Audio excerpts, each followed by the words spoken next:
Hello दोस्तों, आप सभी लोगों का फिर से स्वागत है मेरे यूट्यूब चैनल में।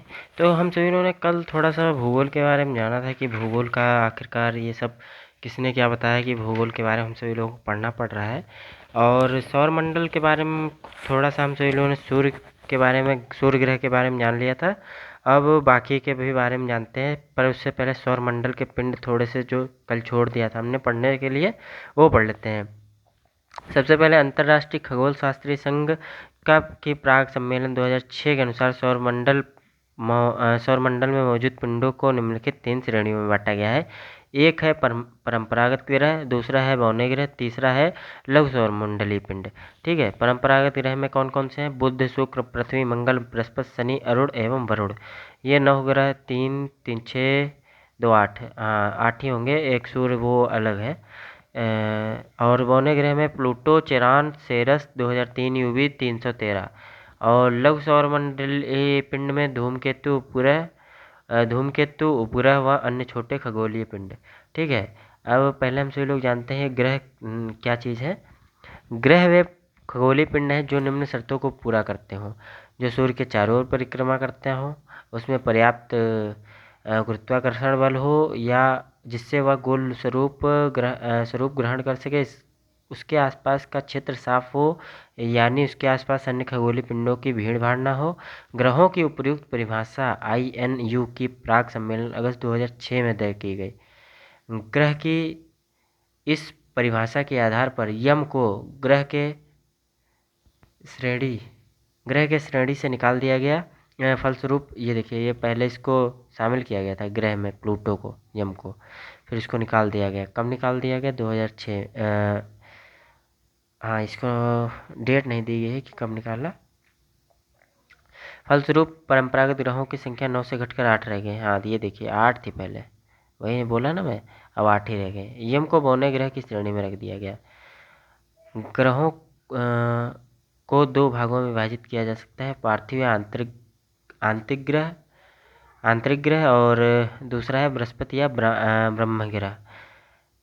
तो पार्थिव या आंतरिक ग्रह के अंदर क्या आएगा? बुध, शुक्र, पृथ्वी एवं मंगल को पार्थिव ग्रह कहा जाता है क्योंकि ये पृथ्वी के सदृश होते हैं, सामने होते हैं। वे सूर्य व क्षुद्र ग्रहों की पट्टी के बीच स्थित होते हैं, इसलिए इसे आंतरिक या भीतरी ग्रह भी कहते हैं।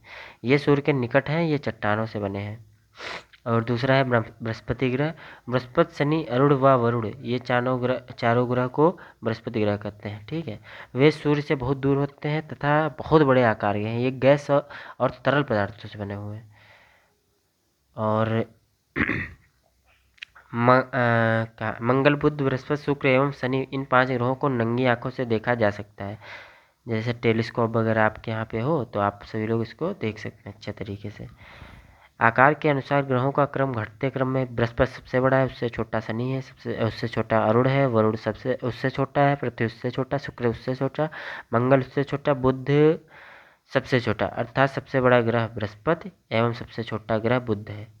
ठीक है, घनत्व के अनुसार ग्रहों का क्रम बढ़ते क्रम में, और इसी को उल्टा कर देना वही। एक मिनट, ये आकार के अनुसार था या घनत्व के अनुसार है? सॉरी। शनि, अरुण, बृहस्पति, नेपच्यून, मंगल, शुक्र, बुध एवं पृथ्वी, अर्थात सबसे कम घनत्व वाला ग्रह है शनि और सबसे अधिक घनत्व वाला है पृथ्वी। ठीक है, अब आगे बढ़ते हैं। सूर्य से दूरी के अनुसार ग्रहों का क्रम: बुध नज़दीक में है, शुक्र उससे दूर, पृथ्वी उससे दूर, मंगल उससे दूर, बृहस्पति उससे दूर, शनि, अरुण को इंग्लिश में यूरेनस बोलते हैं, एवं वरुण, नेपच्यून, यानी सूर्य के सबसे निकट का ग्रह बुध और सबसे दूर का स्थित ग्रह वरुण है। याद करें, my very efficient mother of just served us nuts, ये वाला याद कर लोगे ना तो इसका ट्रिक बन जाएगा। जैसे एम का मतलब क्या हो जाएगा यहाँ पर, और वी का मतलब क्या हो जाएगा उसके अकॉर्डिंग। एक मिनट, थोड़ा सा देखना पड़ेगा। ये दोस्तों एम मतलब इसकी फुल फॉर्म जो होगी इंग्लिश में, उसका पहला लेटर है। और शुक्र वीनस का जो ये वी है, ये पहला लेटर है। और पृथ्वी अर्थ का ये पहला लेटर लिखा हुआ है। और मंगल का यम जो है ये इसका इंग्लिश में जो बोलते होंगे उसका पहला लेटर लिखा हुआ है, और बृहस्पति को इंग्लिश में क्या बोलते हैं उसका पहला लेटर लिखा हुआ है, इस प्रकार लिखा हुआ है। ठीक है, मुझे इस वक्त सबका याद नहीं आ रहा है, मैं कल बता दूंगा आप सभी लोगों को। शनि को सैटर्न बोलते हैं, यम से मंगल मार्स बोलते हैं, और ई से अर्थ हो गया, वी से वीनस हो गया, बुध को पता नहीं क्या बोलते हैं, याद नहीं आ रहा इस वक्त, और अरुण को यूरेनस और नेपच्यून लिए तो इंग्लिश में लिख दिया है। द्रव्यमान के अनुसार ग्रहों का क्रम, ये और दो चीज़ें पहले हम सभी लोगों ने पढ़ा है, और आगे भी हैं दो तीन चीज़ें, ये सब इम्पोर्टेंट है, इम्पोर्टेंट पॉइंट है, इनको दिमाग में अच्छे तरीके से रट लेना। अब द्रव्यमान के अनुसार ग्रहों का क्रम बढ़ते क्रम में बुध मंगल शुक्र पृथ्वी, ये सब द्रव्यमान के अनुसार है, भारीपन के अनुसार। ठीक है, सबसे न्यूनतम द्रव्यमान वाला होगा बुध और अधिकतम द्रव्यमान वाला बृहस्पति। जब आकार में बृहस्पति बड़ा है तो उसका भार भी सबसे ज़्यादा अधिक होगा, इसीलिए बृहस्पति सबसे बड़ा और सबसे अधिक द्रव्यमान वाला है, और जो ये बुध है ये सबसे कम घनत्व वो आकार वाला और सबसे कम द्रव्यमान वाला भी है। परिक्रमण काल के अनुसार ग्रहों का क्रम बढ़ते क्रम में बुध शुक्र मंगल पृथ्वी मंगल बृहस्पति शनि अरुण एवं वरुण। परिक्रमण काल और सूर्य से दूरी के अनुसार ये दोनों का काल लगभग सेम ही है, क्रम दोनों का सेम ही है, बुध है शुक्र है पृथ्वी सब सेम ही है लगभग एज इट इज। और परिभ्रमण काल के अनुसार थोड़ा सा डिफरेंट नहीं, कुछ ज़्यादा ही डिफरेंस है। बृहस्पति सबसे पहले आ जाएगा, और शनि वरुण अरुण पृथ्वी मंगल बुध एवं शुक्र, इस तरीके से क्रम हो जाएगा। अपने अक्ष पर झुकाव के आधार पर ग्रहों का क्रम बढ़ते क्रम में शुक्र सबसे ज़्यादा झुका है, बृहस्पति उससे कम, एक मिनट, सबसे ज़्यादा बढ़ते क्रम में तो सबसे कम झुका हुआ है शुक्र, उससे ज़्यादा झुका हुआ है बृहस्पति, उससे ज़्यादा बुध, उससे ज़्यादा पृथ्वी मंगल शनि वरुण एवं अरुण, सबसे ज़्यादा अरुण झुका हुआ है और सबसे कम शुक्र झुका हुआ है। शुक्र एवं अरुण को छोड़कर अन्य सभी ग्रहों का घूर्णन एवं परिक्रमण की दिशा एक ही है। शुक्र एवं अरुण के घूर्णन की दिशा पूर्व से पश्चिम है, जबकि अन्य सभी ग्रहों के ये जो अभी मैंने पॉइंट बताए हैं ना, इनको थोड़ा सा रट लेना अच्छे से, क्योंकि इनमें कन्फ्यूजन बहुत हो सकती है। अभी देख रहे हो मैं पढ़ते टाइम भी इतना कन्फ्यूज हो रहा हूँ, तो इसीलिए इसको थोड़ा सा अच्छे से और 2-3 बार कॉपी पे लिख के रट लेना है, ठीक है, अच्छे से। अब हम पढ़ेंगे बुध ग्रह के बारे में। यह सूर्य का सबसे नज़दीकी ग्रह है, जो सूर्य निकलने के 2 घंटा पहले दिखाई पड़ता है। यह सबसे छोटा व सबसे हल्का ग्रह है। इसके पास कोई उपग्रह नहीं है। इसका विशिष्ट गुण है इससे चुंबकीय क्षेत्र का होना। यह सूर्य की परिक्रमा सबसे कम समय में पूरी करता है, अर्थात यह सौरमंडल का सर्वाधिक कक्षीय गति वाला ग्रह है। यहाँ दिन अति गर्म व रातें बर्फीली होती हैं। इसका तापांतर सभी ग्रहों में से अधिक 600 डिग्री सेल्सियस है। इसका तापमान रात में -173 डिग्री सेल्सियस व दिन में 427 डिग्री सेल्सियस हो जाता है। देख रहे हो किस प्रकार यहाँ का टेम्परेचर चेंजिंग हो रहा है। दिन में इतनी तेज़ गर्मी पड़ रही है, रात में इतनी तेज़ ठंडी कि आदमी जल फंस जाए अगर वहाँ रहे तो। और शुक्र के बारे में पढ़ेंगे। यह पृथ्वी का निकटतम सबसे चमकीला एवं गर्म ग्रह है। इसे सांझ का तारा या भोर का तारा, ये इम्पोर्टेंट है, भोर का तारा पूछा जा सकता है, शुक्र को कहते हैं क्योंकि यह शाम में पश्चिम दिशा में तथा सुबह में पूर्व की दिशा में आकाश में दिखाई पड़ता है, इसलिए इसे भोर का तारा कहते हैं। इस दिशा सूचक ग्रह भी कहते हैं। यह अन्य ग्रहों के विपरीत दक्षिणावर्त क्लॉकवाइज चक्रण करता है। इससे पृथ्वी का भगिनी ग्रह, बहन, भगिनी का मतलब होता है बहन, यह घनत्व आकार एवं व्यास में पृथ्वी के समान है। यह पृथ्वी के सबसे निकट स्थित ग्रह। इसके पास कोई उपग्रह नहीं है। इसके पास भी कोई उपग्रह नहीं है। इसके पास बुध के पास भी कोई उपग्रह नहीं है। बृहस्पति यह सौरमंडल का सबसे बड़ा ग्रह है, जो कि मैंने बता दिया आप सभी लोगों को सबसे ऊपर। इससे अपनी धुरी पर चक्कर लगाने में 10 घंटा सबसे कम और सूर्य की परिक्रमा करने में 12 वर्ष लगते हैं। बृहस्पति का द्रव्यमान सूर्य के लगभग द्रव्यमान का लगभग 1000वां भाग है। इसके चारों ओर छल्ले बने हैं। इसके उपग्रह ज्ञानीमीड पीले रंग का सभी उपग्रह में सबसे बड़ा ग्रह है। इसका उपग्रह होता है और उपग्रह का नाम है ज्ञानीमीड। बृहस्पति शनि तथा यूरेनस के चारों ओर छल्ले होते हैं। ये एक कॉमन चीज़ है। ये छल्ले विभिन्न पदार्थों के असंख्य छोटे छोटे पिंडों से बनी पट्टियां हैं। अब मंगल के बारे में पढ़ते हैं। इसे लाल ग्रह कहा जाता है। इसका रंग लाल आयरन ऑक्साइड के कारण होता है। यह पृथ्वी के समान 2 ध्रुव हैं। इसका कक्षातली 25 डिग्री सेल्सियस 25 डिग्री के कोण पर झुका हुआ है, जिसके कारण यहाँ पृथ्वी के समान ऋतु परिवर्तन होता है। इसमें दिन का मान एवं अक्ष का झुकाव पृथ्वी के समान है। यह अपनी धुरी पर 24 घंटे में एक बार पूरा चक्कर लगाता है। इसके दो उपग्रह फोबोस और डीमोस, इसके भी उपग्रह हैं लेकिन इसके दो हैं। सूर्य की परिक्रमा करने में इसे 687 दिन लगते हैं। उसको कितने साल लग रहे थे बृहस्पति को? उसको लग रहे थे 12 वर्ष, और इसको सिर्फ 687 दिन लग रहे हैं मंगल को। चलिए नेक्स्ट पॉइंट की ओर चलते हैं, नेक्स्ट टॉपिक की ओर। सौरमंडल का सबसे बड़ा ज्वालामुखी ओलिपमस मेसी एवं सौरमंडल का सबसे ऊंचा पर्वत निकस ओलंपिया, जो माउंट एवरेस्ट से 3 गुना अधिक ऊंचा है, इसी ग्रह पर स्थित है। कहाँ पर? बुध में, मंगल में। मार्स ओडेसी नामक कृत्रिम उपग्रह से मंगल पर बर्फ छत्र को और ये इम्पोर्टेंट नहीं है उतना, इसको छोड़ देते हैं, स्किप कर देते हैं अभी के लिए। अभी इसको बस आपसे लोगों को स्क्रीनशॉट ले लेना है, एक बार नज़र डाल लेना है इस पर, ठीक है? ले लो स्क्रीनशॉट। अब शनि ग्रह के बारे में पढ़ते हैं। यह आकार में दूसरा सबसे बड़ा ग्रह है। यह मुख्यतः 2 हल्के गैस हाइड्रोजन एवं हीलियम से बना है। इसका मुख्य विशेषता है इसके तल के चारों ओर वलय का होना। वलय की संख्या 7 है। यह आकाश में पीले तारे के समान दिखाई पड़ता है। इसका घनत्व 0.7 ग्राम पर सेंटीमीटर क्यूब सभी ग्रहों एवं जल से भी कम है, यानी इसे जल में रखने पर तैरने लगेगा। शनि को अगर जल में रखेंगे तो तैरने लगेगा।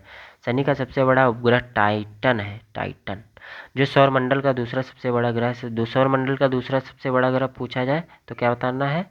टाइटन। यह आकार में बुध के बराबर है। टाइटन की खोज 1665 में डेनमार्क के खगोल शास्त्री क्रिश्चियन हाइजोन ने की। यह एकमात्र ऐसा उपग्रह है जिसका पृथ्वी जैसा स्वयं का सघन वायुमंडल है। फोबे नामक शनि का उपग्रह इसकी कक्षा में घूमने के विपरीत दिशा में परिक्रमा करता है। अब हम पढ़ेंगे अरुण के बारे में। यह आकार में तीसरा सबसे बड़ा ग्रह है। शनि क्या था? दूसरा था। अरुण क्या है? तीसरा है। पहला क्या था सबसे बड़ा ग्रह? बृहस्पति। इसका तापमान लगभग -215 डिग्री सेल्सियस है। इसकी खोज 1781 में विलियम हर्शेल द्वारा की गई। इसके चारों ओर 9 वलयों में 5 वलयों का नाम अल्फा, बीटा, गामा, डेल्टा एवं एप्सिलॉन है। यह अपने अक्ष पर पूर्व से पश्चिम की ओर दक्षिणावर्त घूमता है और अन्य ग्रह के पश्चिम से पूर्व वामावर्त क्लॉकवाइज एंटी क्लॉकवाइज घूमता है, ठीक है? यह सूर्योदय पश्चिम की ओर एवं सूर्यास्त पूरब की ओर होता है। अरुण का जो सूर्योदय होगा पश्चिम की ओर होगा, ठीक है, और सूर्यास्त पूरब की ओर होता है, मतलब पृथ्वी से उल्टा। यह अपनी धुरी पर सूर्य की ओर इतना झुका हुआ है कि लेटा हुआ से दिखलाई पड़ता है। इतना कुछ ज़्यादा ही झुका हुआ है, इसलिए इसे लेटा हुआ ग्रह कहा जाता है। इसका सबसे बड़ा उपग्रह टाइटेनिया है। वरुण के बारे में पढ़ेंगे। इसकी खोज 1846 में जर्मन खगोलज्ञ जहान गाले ने की है। नई खगोलीय व्यवस्था में यह सूर्य से सबसे दूर स्थित ग्रह है। इसके चारों ओर अति शीतल मीथेन का बादल छाया हुआ है। इसके उपग्रहों में ट्राइटन प्रमुख है। अब हम अपने जहाँ पे हम लोग रहते हैं उसके बारे में पढ़ेंगे, पृथ्वी के बारे में, जो कि बहुत इम्पोर्टेंट है। तो पृथ्वी आकार में 5वां सबसे बड़ा ग्रह है। पृथ्वी का अक्ष उसके कक्षा तल पर बने लंब से 23.5 डिग्री झुका हुआ है। 23 डिग्री 30 मिनट झुका हुआ है। दूसरे शब्दों में पृथ्वी का अक्ष पृथ्वी की कक्षा तल से 66 डिग्री 30 मिनट का कोण बनाता है। चलिए अब आगे पढ़ते हैं।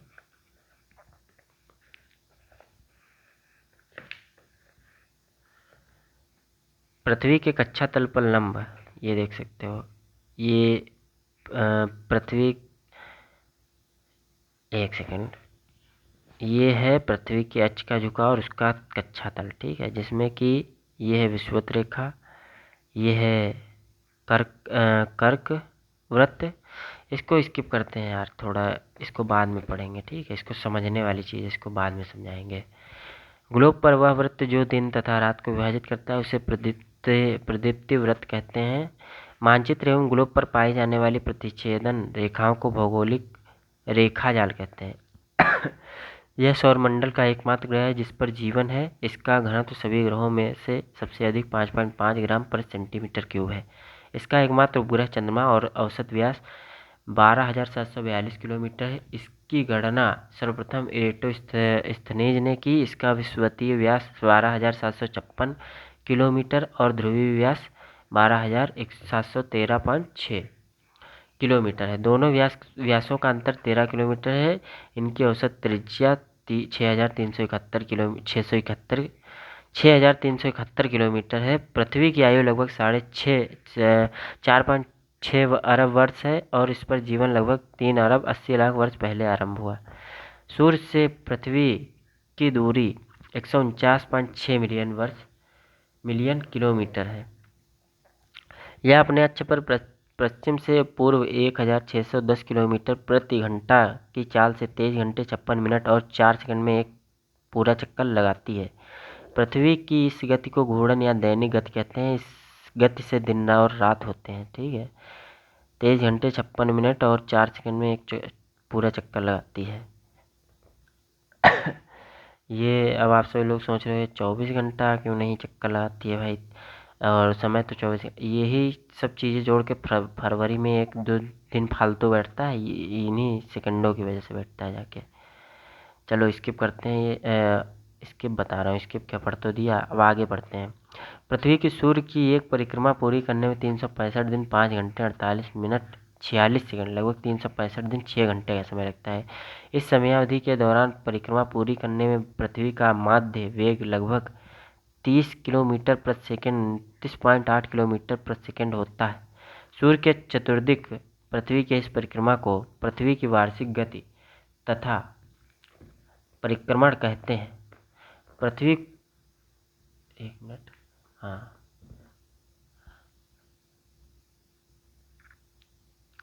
पृथ्वी को सूर्य की एक परिक्रमा करने में लगे समय को सौर वर्ष कहा जाता है। प्रत्येक सौर वर्ष कैलेंडर वर्ष से लगभग 6 घंटा बढ़ जाता है, जिसे हर चौथे वर्ष में लीप वर्ष बनाकर समायोजित किया जाता है। लीप वर्ष 366 दिन का होता है, जिसके कारण फरवरी माह में 28 के स्थान पर 29 दिन होते हैं। अभी देखो बता रहा था, वही चीज़ आ गया नीचे। पृथ्वी पर ऋतु परिवर्तन इसके अक्ष पर झुके होने के कारण सूर्य के सापेक्ष स्थिति परिवर्तन यानी वार्षिक गति के कारण होती है। वार्षिक गति के कारण ही पृथ्वी पर दिन रात छोटा बड़ा होता है। आकार एवं बनावट की दृष्टि से पृथ्वी शुक्र के समान है। जल की उपस्थिति के कारण इसे नीला ग्रह भी कहा जाता है। सूर्य के पृथ्वी के सबसे निकट का तारा प्रॉक्सिमा सेंचुरी है, जो अल्फा सेंचुरी समूह का एक तारा है। यह पृथ्वी से 4.22 प्रकाश वर्ष दूर है। यह सूर्य का भी निकटतम तारा है। नोट वाली चीज़ पढ़ लेते हैं। 24 अगस्त 2006 ईस्वी को अंतर्राष्ट्रीय खगोल वैज्ञानिक संघ IAU की प्राग चेक गणराज्य बैठक में खगोल वैज्ञानिकों ने प्लूटो को ग्रह होने का दर्जा खत्म कर दिया। ये देखो प्लूटो का कब खत्म किया गया, इसकी डेट भी पता चल गई हम लोगों को आगे पढ़ने से। 24 अगस्त 2006 क्योंकि इसकी कक्षा वृत्ताकार नहीं है और यह वरुण ग्रह की कक्षा से होकर गुजरती है। नई खगोलीय व्यवस्था में प्लूटो को बौने ग्रह की वही चीज़ है। ये देखो अभी पढ़ा था ना, वही चीज़ लिख के दे दिया है डिटेल में। साइरस या डॉग स्टार पृथ्वी से 9 प्रकाश वर्ष दूर स्थित है तथा सूर्य से दोगुने द्रव्यमान वाला तारा है। यह रात्रि में दिखाई पड़ने वाला सर्वाधिक चमकीला तारा है।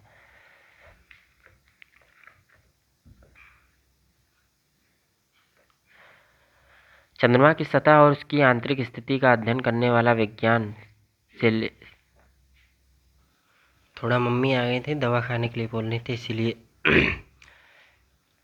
चलिए आगे बढ़ते हैं। चंद्रमा के बारे में पढ़ते हैं। चंद्रमा की सतह और उसकी आंतरिक स्थिति का अध्ययन करने वाला विज्ञान सेलेनोलॉजी कहलाता है। चंद्रमा पर धूल के मैदान को शांति सागर कहते हैं। यह चंद्रमा का पिछला भाग है जो अंधकारमय होता है। चंद्रमा के दक्षिणी ध्रुव पर स्थित लिविंटेज पर्वत 35,000 फीट चंद्रमा का उच्चतम पर्वत है। सबसे उच्चतम पर्वत पूछा जाए तो लिबनिटज पर्वत है, लिबनिटज पर्वत। और चंद्रमा का जीवाश्म ग्रह भी इसको ही बोला जाता है, लिबनिटज पर्वत को। चंद्रमा पृथ्वी की एक परिक्रमा लगभग 27 दिन 8 घंटे में पूरी करता है और इतने ही समय में अपने अक्ष पर एक घूर्णन करता है। यही कारण है कि चंद्रमा को सदैव एक ही भाग दिखाई पड़ता है। पृथ्वी से चंद्रमा का 57% भाग को ही देख सकते हैं, 100% नहीं देख सकते हैं, 57% ही देख सकते हैं। चंद्रमा का अक्ष तल पृथ्वी के अक्ष के साथ 58 डिग्री, थोड़ा जूम कर देता हूँ ताकि आप सभी लोगों को अच्छे से दिखे। हाँ, चंद्रमा का अक्ष तल पृथ्वी के अक्ष के साथ 58.48 डिग्री का अक्ष कोण बनाता है।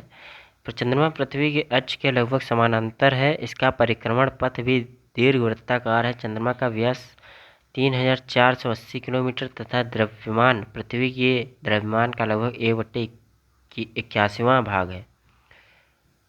आगे बढ़ते हैं। चंद्रमा एवं पृथ्वी के बीच की औसतन दूरी 3,84,400 किलोमीटर है। सूर्य के संदर्भ में चंद्रमा की परिक्रमा की अवधि 29.53 दिन, 29 दिन 12 घंटे 44 मिनट और 2.8 सेकंड होती है। इस समय को एक चंद्रमास या साइनोडिक मास कहते हैं। नक्षत्र समय के दृष्टिकोण से चंद्रमा लगभग 27.5 दिन में पुनः उसी स्थिति में होता है। 27 से 1/2 दिन, 27 दिन 7 घंटे 43 मिनट और 11.6 सेकंड की यह अवधि एक नक्षत्र मास कहलाती है। नक्षत्र मास कितनी कहलाएगी? 27 दिन 7 घंटे 43 मिनट 11.6 सेकंड। 27 से ही 1/2 दिन जिसको बोल सकते हैं शॉर्टकट में। ज्वार उठने के लिए अपेक्षित सौर एवं चंद्रमा की शक्तियों का अनुपात 11:5 है। ज्वार वगैरह के बारे में सुना होगा ना, जब बाढ़ वगैरह आ जाती है तो 11:5 होगा, तब आएगा सौर एवं चंद्रमा की शक्तियों का अनुपात। अपोलो के अंतरिक्ष यात्रियों द्वारा लाए गए चट्टानों से पता चला है कि चंद्रमा भी उतना ही पुराना है जितना पृथ्वी, 460 करोड़ वर्ष। इन चट्टानों में टाइटेनियम अधिक मात्रा में है।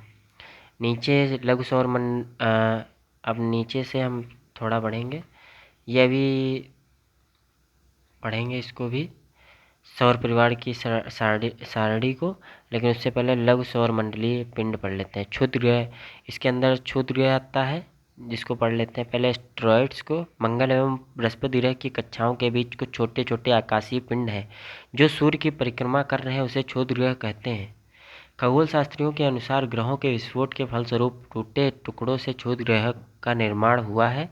क्षुद्र ग्रह जब पृथ्वी से टकराता है तो पृथ्वी के पृष्ठ पर विशाल गर्त लोनार झील महाराष्ट्र बनता है। फोर वेस्टा एकमात्र क्षुद्र ग्रह है जिसे नंगी आंखों से देखा जा सकता है।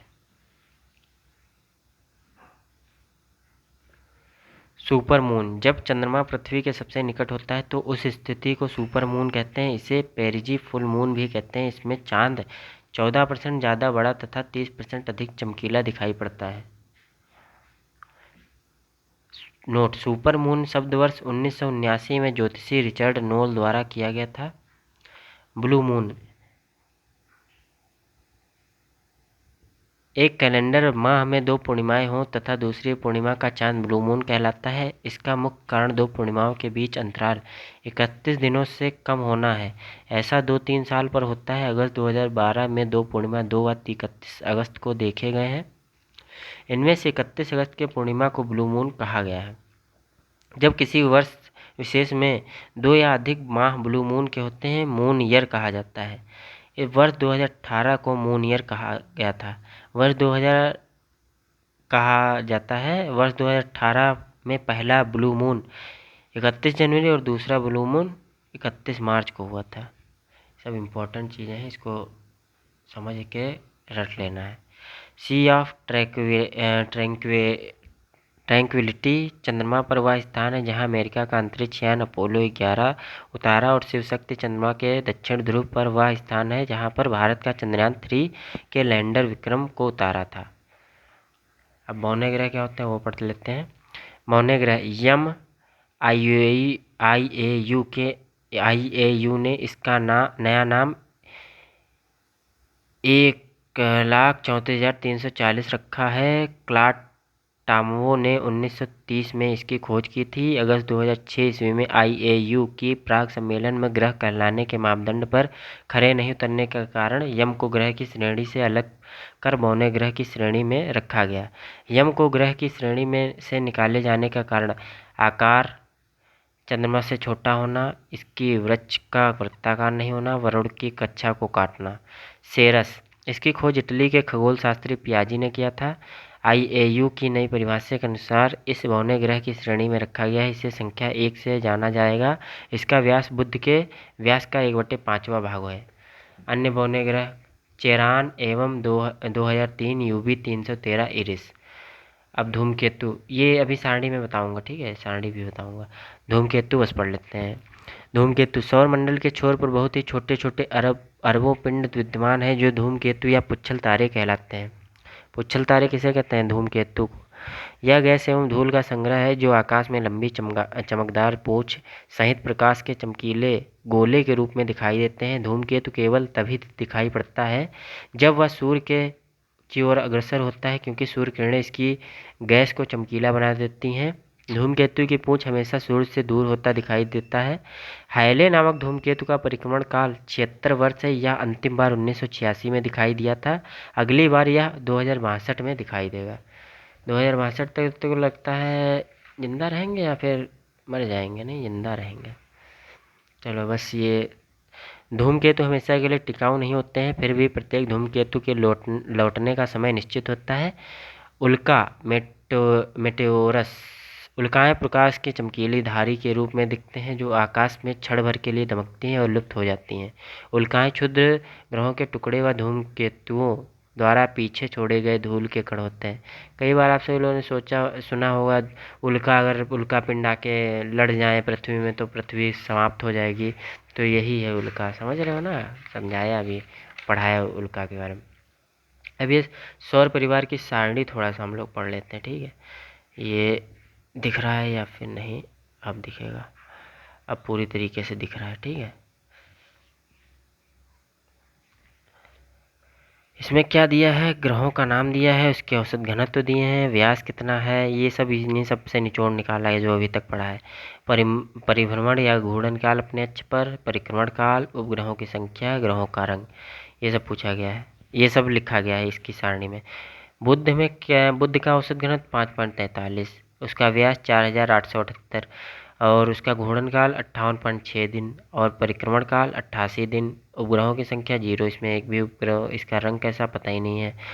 शुक्र 5.24 इसका घनत्व है, 12,104 इसका व्यास है, 243 दिन इसका परिभ्रमण काल घूर्णन काल है, 255 दिन परिक्रमण काल है। इसके भी उपग्रह 0 है, चमकीला है गर्म होने के कारण। पृथ्वी पढ़ लेते हैं। पृथ्वी का औसत घनत्व 5.5, 12,756 से 12,714 के बीच में है व्यास इस पृथ्वी का। 23.9 घंटे इसका परिभ्रमण काल है और 365.26 दिन इसका परिक्रमण काल है। एक उपग्रह की संख्या इसकी है जिसका नाम है चंद्रमा, आप सभी लोगों को मैंने बताया। नीला इसका रंग है जल के कारण। मंगल का औसत घनत्व 3.93, 6,796 इसका व्यास है, 24.6 घंटे इसका परिभ्रमण काल है और 687 दिन इसका परिक्रमण काल है। इसके उपग्रह संख्या 2 है, लाल रंग का दिखाई पड़ता है। बृहस्पति के बारे में पढ़ते हैं। बृहस्पति का औसत घनत्व 1.33 और उसका व्यास है 1,42,984, 9 घंटा 56 मिनट उसका घूर्णन काल है, 11 वर्ष 11 महीना उसका परिक्रमण काल है।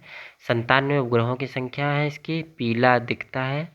और शनि के बारे में पढ़ते हैं, इसका 0.69 है। औसत घनत्व 1,20,536 का व्यास है। ये किलोमीटर में है, सब ऊपर देखो लिखा भी है व्यास किलोमीटर में। हाँ, 10 घंटा 40 मिनट इसका घूर्णन काल है और परिक्रमण काल है 29 वर्ष 5 महीना। और पूरा इसके हैं टोटल 274। ये दिखता कैसा है? काला, देख रहे हो, शनि आ जाता है तो जीवन पे अंधकार छा जाता है इसका, क्योंकि काला रंग भी होता है।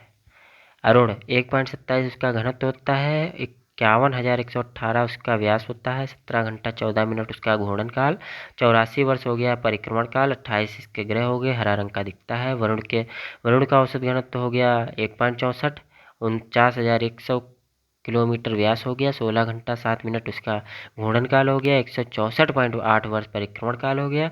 इसके उपग्रह है 16, हल्का नीला रंग का दिखता है मीथेन के कारण। परिभ्रमण या घूर्णन, ग्रहों को अपने काल्पनिक अक्ष दूरी पर घूमना। हाँ, ये चीज़ ये है, थोड़ा पता नहीं होगा आप सभी लोगों को, ये घूर्णन काल और परिक्रमण काल में अंतर तो यहाँ से क्लियर कर लो। परिभ्रमण या घूर्णन को क्या किसे कहते हैं? ग्रहों का अपने काल्पनिक अक्ष मतलब दूरी पर, ऐसे है तो ऐसे ऐसे ही घूमे, ऐसे ऐसे एक जगह पे ऐसे ऐसे घूमते रहे, ऐसे ऐसे एक जगह पर ही ऐसे ऐसे गोल गोल, ठीक है। और ग्रहों के सूर्य, तो यहाँ पर मान लो सूर्य है, ठीक है, और वो ऐसे ऐसे घूम रहा है, ऐसे ऐसे ऐसे ऐसे, यहाँ पर सूर्य है उसके ऐसे ऐसे घूम रहा है, अपनी धुरी पर यहीं पर ऐसे ऐसे घूम रहा है गोल गोल। और हाँ, पूरी सारणी का स्क्रीनशॉट ले लीजिए। तो जियोग्राफी इतना पढ़ा दिया है मैंने, ये सब एक बार आपसे लोगों को रात में सोने से पहले बुक की पीडीएफ मैंने टेलीग्राम पर डाल दी है। टेलीग्राम का चैनल है, लिंक डिस्क्रिप्शन में बॉक्स में भी है और कमेंट बॉक्स में भी है, जहाँ से ज्वाइन करना हो कर लो। और चैनल पर नए हो तो सब्सक्राइब कर लो, वीडियो पसंद आई हो तो लाइक कर देना। और हाँ, ये भी कमेंट में बता देना कि इस पर आधारित क्वेश्चन मैं करवाऊँ या नहीं। चलिए मिलते हैं नेक्स्ट वीडियो में, तब तक के लिए बाय बाय।